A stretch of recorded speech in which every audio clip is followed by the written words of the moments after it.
समाज सुधारक गणेश वासुदेव जोशी. नाव गणेश वासुदेव जोशी यांचा जन्म 9 एप्रिल 1828 सातारा येथे झाला. गणेश वासुदेव जोशी नोकरीनिमित्त पुण्यात आले होते. पुण्यातच त्यांनी वकिलीचा व्यवसाय सुरू केला. वासुदेव बळवंत फडके यांचे वकीलपत्र सरकारच्या दबावामुळे कुणीही घेत नव्हते, म्हणून गणेश वासुदेव जोशी ते स्वतः घेतले.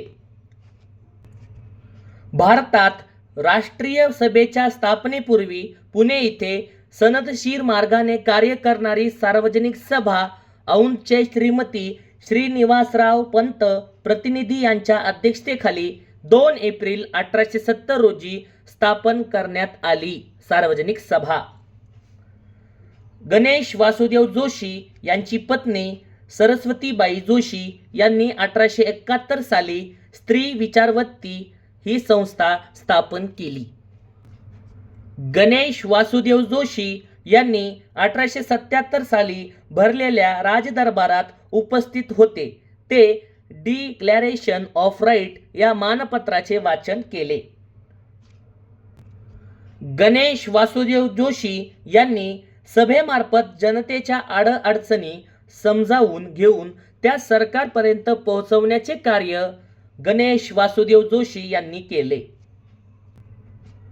गणेश वासुदेव जोशी यांनी 1876 ते 1877 मधील दुष्काळाचा फार मोठा फटका महाराष्ट्राला बसला.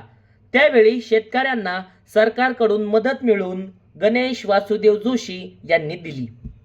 गणेश वासुदेव जोशी स्वतः हाताने विणलेल्या खादीचा वेश परिधान करून राजदरबारात 1877 गणेश वासुदेव जोशी उपस्थित होते. गणेश वासुदेव जोशी हे रेल्वे उताराचे प्रश्न, संस्थानिकांचे अधिकार, राज्यातील दंगे याबाबत सरकारला सल्ले देऊन लोकहिताचे कार्य केले.